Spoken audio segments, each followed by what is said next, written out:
class in the session. This is Professor Ganymede. We had another Vod review here for our 10,000 subscriber special. And we have Charbon. I play a lot of Lucio. Here's my Vod. All right, let's do it to it. Let's give you some tips. Let's give you some tips. Oh, yeah. All right. Yeah, get the apping. Get the apping. Oh, look at the Bastion. Alright, so you got the app, that was good. You got the Bastion. That Bastion should be all yours. You should kill that Bastion. Bastion is a really easy pickings for you. So what you want to do is you probably just want to get to that corner that you're at and just kind of peek him. You know, just kind of peek, peek, peek, and shoot him every time. That Bastion should have been dead. To you specifically, so you can build your ultimate.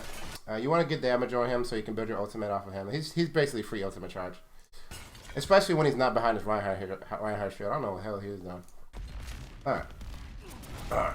So this is good. You're shooting at the Reinhardt's bubble. I like to see that. You want to get damage on him. You got your heal aura. What you ideally want to be doing here is you want to be kind of speeding your team into the fight with speed buff and then just going after them. Because the thing about this point is you have spawn advantage. This arch is so wide you can just kind of speed your team. That usually involves coordination, but even if you're not coordinated, you want to go try to do some things depending on what the enemy's defensive line is. Now, I think I've heard they have a widow, which means you have to be cautious of that. But what your goal should be, as Lucio here, is either to speed your team past this point, get damage on Reinhardt shield, or try to get behind Reinhardt so you can knock him into your team to displace Reinhardt. That's what your goal should be, to displace their tank from their front line, because that'll make the fight a lot easier when their team doesn't have a front line tank. So if you can like try to get up here, you'll get your speed buff. Even try to maybe even speed amp and just try to get behind Reinhardt and knock him into your team. That's always good. Hey Professor, you should stop in at DPS Stakey stream because I looked at his playstyle and it's very interesting. Yeah, I was actually streaming. You were here at Midnight Fox when I was streaming the DPS Stakey. Quick question: do you think the ult cooldown being increased by is a net buff for Zenyatta as well? And then because they're all still coming pretty frequently now. I tend to find Zenyatta in particular will be at more than I ever needed it. Well. Yes, because I don't know if I got it a buff, but it doesn't hurt them because their kit is good on a second-by-second basis, right? Their kit is good regardless of how good their ultimates are. But for someone like Mercy, that's a pretty big setback for her because a big part of Mercy is how good her ultimate is. Same thing for characters who pretty much rely on their ultimates. So no, those are characters that are pretty good. Now, Zen tends to hold his ult a lot since it's so reactive. Yeah. So I think they are not harmed by it. I don't know if I call it a buff per se, but they're definitely not harmed by it. All right. So what we got? You're moving in. You kind of have a bunch of people. I'm not sure what you want to do here. What you want to do is you want to kind of get as much damage as possible. Good. Okay. All right. So you kind of use your you got your ultimate really quickly there, actually. That's surprising. This must be before the patch. But your ultimate was completely wasted there. Now, here's the thing. It's really hard to get an effective ultimate with Sound Barrier. I mean, you'll see even the best players, they kind of make their ultimates are kind of useless. And it definitely did not provide much benefit in this situation because there's such a high margin of error with Lucio's Sound Barrier. As in, there is a huge risk because it takes long to activate, which can be interrupted by CC or him being killed.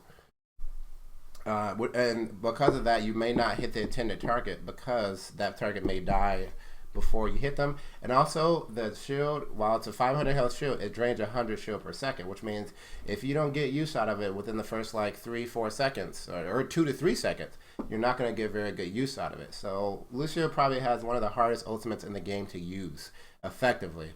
Just because it's just so limited, which is why when you're using your ultimate, you wanna make sure ideally that ultimate wins you the fight, which usually involves either using it to counter an enemy ultimate to make it so they can't win the fight, or by comboing it with one of your ally ultimates to make it so that ally ultimate is guaranteed to win you the fight. So like a Pharah is very vulnerable when she uses her ultimate, but also she does a shit ton of damage. So if you can give her a sound barrier while she's ulting, then you can make sure that she's able to get out the damage she needs to do to get that effective ultimate. That kind of stuff. Now you can also use it just kind of like do a general push, but here's the thing about that. Sometimes it works, but a lot of time it doesn't, because you have to rely on your team to actually be using your ultimate effectively. They have to go in. They have to get the use out of that 500 health that they just received. Some people, they just stand back, or do their own thing and don't actually use the bubble, which means it's wasted. So the most reliable way I've learned to use my sound barrier, especially after the changes to ultimates where it takes longer, which means every ultimate is more important. Use it either to counter an enemy ultimate or to combo it with one of your ally ultimates. Do I ever play the game myself or just review? I play the game myself.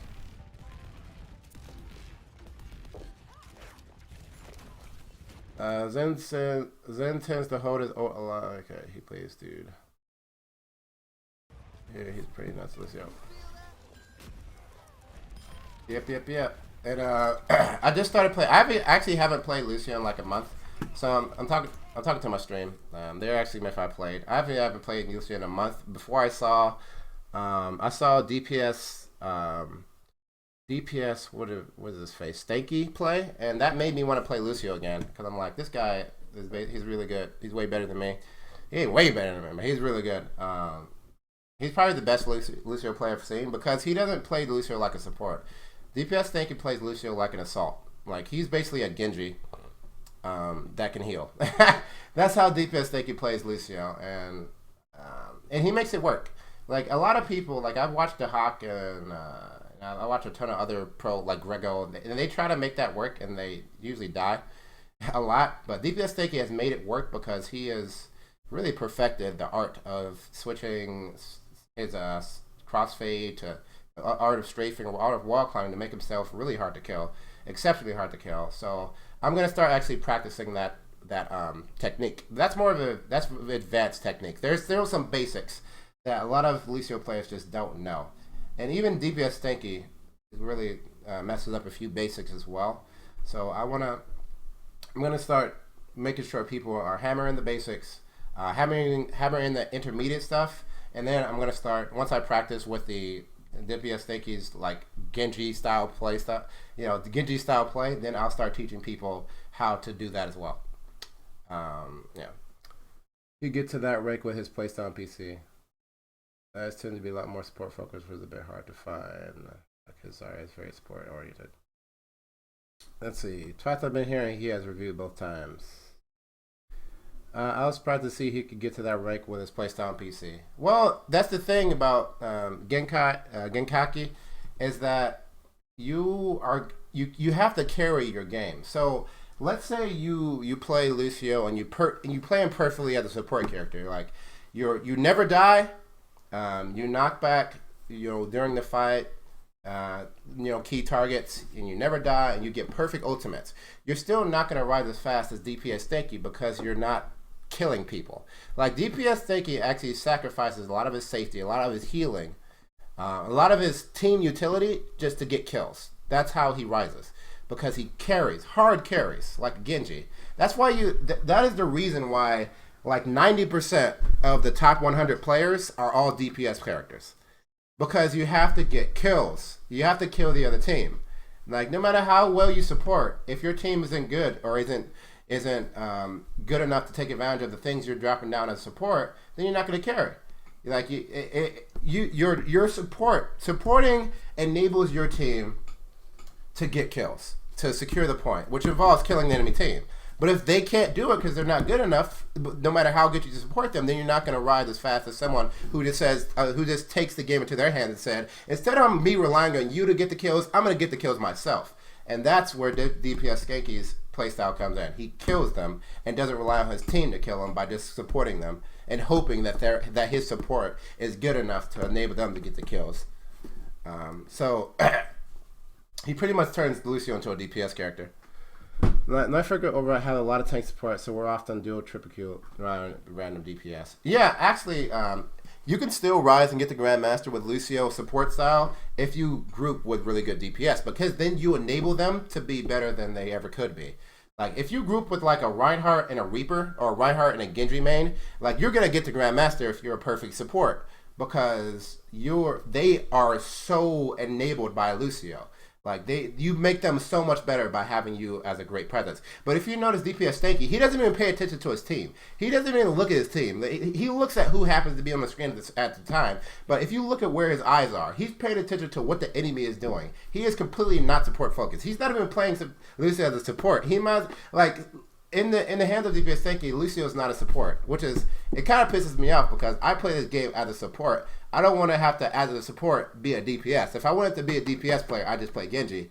But he basically turns Lucio into a support, or into a DPS character, which is why, you know, I don't like the playstyle.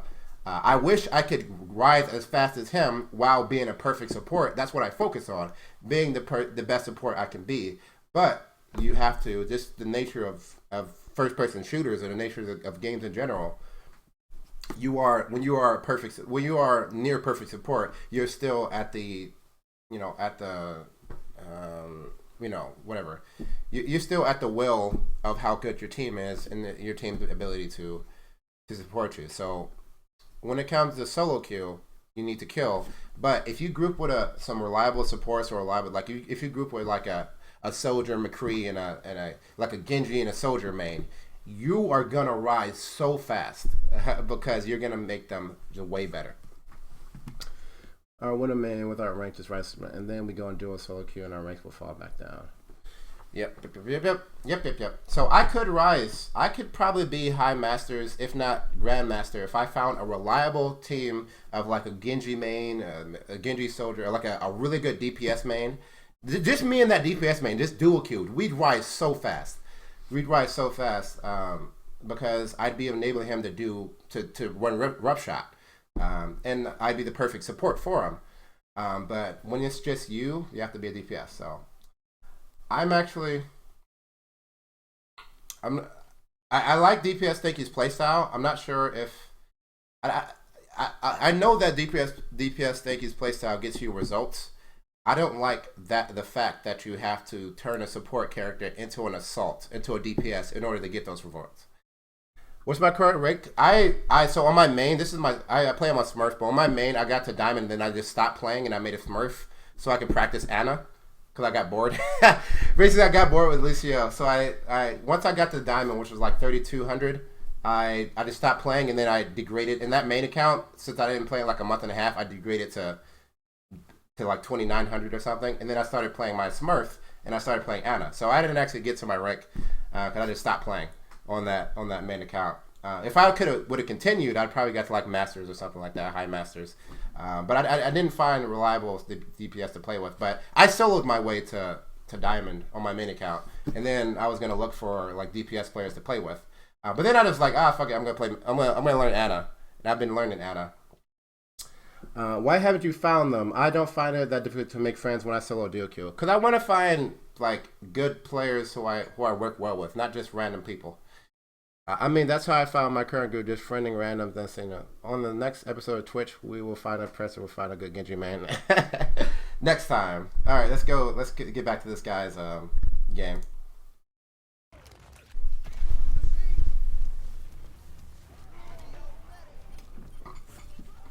I should start. You know what I should start turning these? You know what I should start doing? I should start turning these little conversations we have in our chat, like between me and my Twitch chat, into little mini episodes of like, into little mini videos of like excerpts from my Twitch stream. You know, what do you guys think I should do that? Because I feel like I just went on like a 3-minute rant about DPS thinking, and it's like I feel like I should do that. Thanks guys for being active in the stream, by the way. All right, so now he's getting elevated. I'm not sure what he wants to do though. He wants to, his team is dead, so he wants to regroup with his team. He's taxing, that's good. Okay, so you kind of left your Reinhardt behind. Your Reinhardt is like really important to this push. You need to go get Reinhardt, basically. My first time here and really enjoying it. If you can find a good clip, maybe. Don't want to bait people into acting like idiots for attention. Yeah, I mean, I feel like that was a good clip because I explained DPS, the relationship, the DPS Stinky's playstyle. Anyways, back to this guy. So, yeah, get your Reinhardt, man. Get your Reinhardt. He's very important to your push. Okay, you guys are taking a point. That's good. Beep, beep, beep, beep. Oh, nice aim. This guy. Okay, get on the point. Get on the point. Okay, alright. Alright, so when you're on the point, you should constantly be looking at this number. Now Charbon, you should be looking at this number because you always want to be, if there are not at least 3 people on this, you want to be on it unless the enemy is contesting it. Now the enemy wasn't contesting it, so you should have stayed on this point because there's not 3 people. And who was that? Ginkaki, thanks for following. And why I say 3 people is because you capture it as fast as possible when it's 3 people here. So you want to always be adding to at least 3 people. If there's 4 people here, then you don't need to be here. But you could definitely have this point at 2 right now had you just continue to stay on it instead of moving off of it there. So always be aware of this number up here. See, now there's 4. See? But okay, Winston just jumped off. So you see how you have to do like an intricate dance. Now that Winston, there was 4 people, so you can get off of it and take a more, and you get off of it specifically to take a more advantageous position, or to go do other things like hunt down that Junkrat. Because when Junkrat uses fire in the hole, you know he's going to be standing still. He's an easy kill, so you can maybe go speed buff and try to hunt him down or do other things. But now that Winston has jumped off of it, now you jump back on it, so you can add 3 again. You see, it's kind of a dance. Got a little dance. Oh no, you're gonna die. That's sad. Yeah, you guys wish we would have had this point. Oh, but you got it. Good.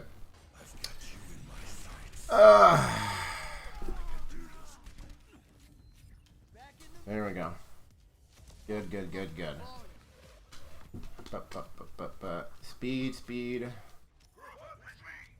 Up me. I like how you stay back for Winston. That's good. That's good. He's very essential to your push. All your teammates are very essential to your push, basically. Group up with me.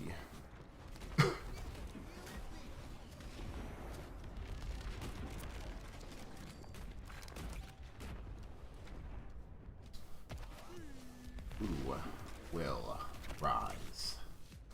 I'm ready to unleash my primal rage.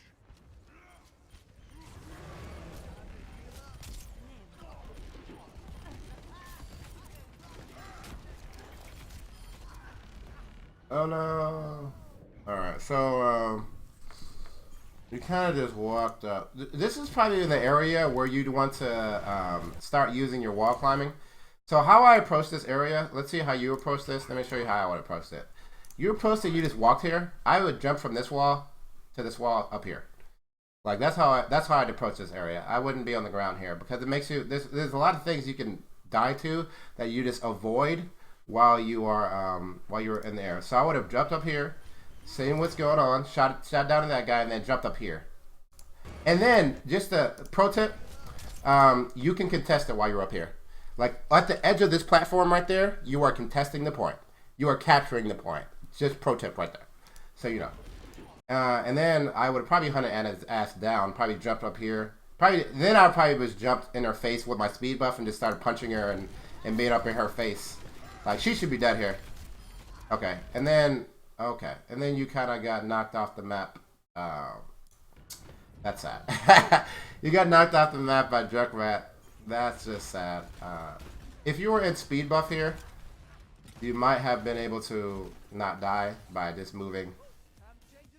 Yeah, better movement probably would have saved your life there. But that's how you should approach. That's how you should approach because it makes you safer while you're approaching. And then you get the high ground on people. That's always nice. And then of course, when you get in there and when you want to kill someone, switch to speed buff. Switch to speed buff. It gives you more maneuverability. And actually switch back and forth between speed and healing because it allows you to be a lot more evasive because your momentum shifts so much that you're like they're like what the trying to track this guy. Like it's a lot harder to track you when your momentum is constantly shifting. That's a big reason Lucio is so hard to hit. So you just like they're like son of stay still. And even high-level players will have a hard time tracking a Lucio that's properly moving, you know, shifting his momentum constantly by switching between sounds. So if you ever see people switching between, you know, sounds, it's one of two reasons. Either they're trying to make themselves harder to hit, or they are specifically shifting between heal and speed to heal while keeping the momentum of their speed. Like if you jump in the air and then you switch to speed, you are still falling as fast as if you were in speed. And then once you hit the ground, your momentum shifts to your heel speed. So it makes you slower. But then you switch back to speed again, and then you jump in the air again, and you switch that to heal, so you can eke out some healing while keeping your momentum and speed, and then you kind of do that kind of intricate dance. That's a very advanced tactic. Very advanced tactic. You have to get used to it. You have to practice it. Intentionally shifting your to heal buff to slow yourself down, and then doing it when you don't need the momentum from your speed, or doing it in such a way that you keep the momentum from your speed. Very advanced tactic, but something that you could try to practice and be aware of. And the more you do it, the better you're gonna get at it. Yeah. So Helmnick points out that you'll be fucking up your team's aim, but it doesn't matter. Screw your team. Screw your team. You'll get the kills that you. First of all, the better your team gets, the more they'll be able to adjust to that. But by doing that, you'll be able to compensate for your team's lack of aim by getting the kills yourself, basically. Because if you're doing this, it's probably because you're up in the thick of things. Now, if you're playing, you know, Professor Ganymede support style, you're not doing that because you're not trying to dodge bullets like that. Like, that's only when you're up in the thick of things. But if you're playing like Professor Ganymede, you're safe. You're up in somewhere. You're playing the UAV. You're seeing above the battle like, and you're just healing like, oh, I guess I'll heal that guy over there. I guess I'll speed that guy over there. Okay, but that would only be the code switching thing is only really useful when you're in combat and people are actively trying to kill you and you're trying to kill them. Otherwise, no, yeah, you're throwing off your team's aim, but you're making up for it by killing the people yourself. Helmick. Oh, Helmick. Okay, he corrected me. His name is Helmick. Okay. That was a decent ult. You saved your Reinhardt barely. That was a very risky ult. You barely saved your Reinhardt there. Okay. And that's a widow. Kill her. Kill her. Like even I'd start to go kill her, because you should win the fight between I just noticed there's a little black thing above the screen. Get that out of here. You should win the fight against Widow pretty much every time. Because you can heal yourself and you're super evasive, and she can't heal herself and she can just run away from you. So switch to speed and go kill her. Every time you see her. Well, when it's not too much out of your way, which it isn't. Your team is taking the point. Go kill her. Make her dead. Get up in her face, run up her, punch her, knock her back, get some damage on her. Look at her. There you go. Good job. Good job. Oh god, run away. This is where you switch to speed. Okay. Yeah. That's when you switch to speed. When you hear a bunch of ultimates, pretty much every ult in the game, when you hear that ultimate, you switch to speed. Because it's gonna allow, if you're in a bad spot, it's going to allow you to get out of that bad spot, but it's also, more importantly, it's going to allow your team to get out of that bad spot faster. Like, okay, this is a quick play match. This is old before the patch because there's 2 traces. But before, your healing is not going to out heal Bastion or Roadhog or Soldier or any of that. So when you hear an enemy ultimate, always switch to speed. And stay on speed until that ultimate is over.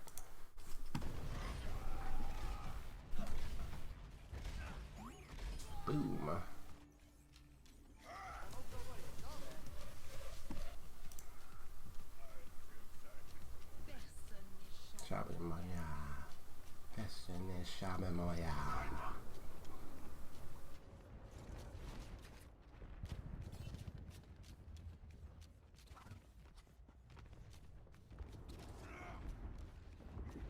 Yeah, getting your team. I like to see that. I love seeing that. Now, you know they have a Widow.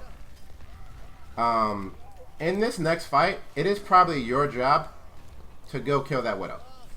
So, just take that extra burden upon yourself to say, that Widow is my job to kill. Because you're so good at killing her, if you do everything correctly. Like, if you wall ride, if you're going to combat, switching between Sunbury and whatever, and make yourself harder to hit, you heal yourself properly, you are excellent at killing Widow. It is your job. Go kill Widow, and don't die doing it. You know, make sure you don't die, which means, you know, you don't run into obvious, like, threats. Like, if you see a Bastion, you don't run into Bastion to try to kill Widow. But find that opening. Lucio is really good. Find that opening, and, you know, use your elevation, use your wall ride to jump above the combat, and then jump down on her face and kill her. Kill her.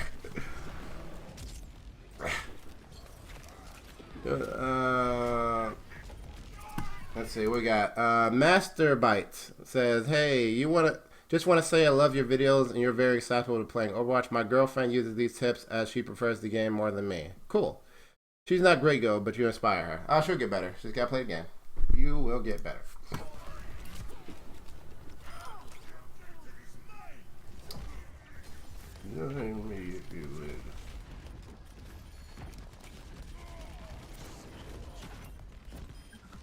I like it.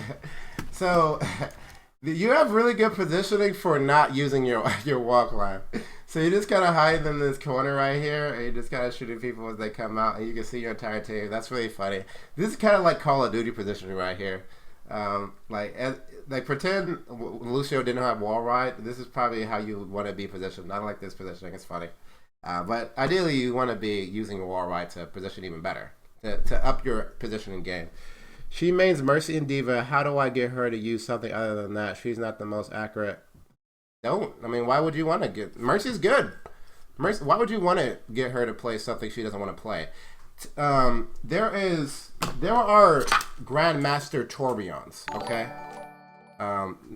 Master Bite, what's up? Thanks for following. Yeah, so there are Grandmaster Tourbillons. Whatever she wants to play, let her play it, and then show her, and then let her get good with it. Get with whatever she plays. Have her send me a video of her playing Mercy or Diva, and I will do a review for her.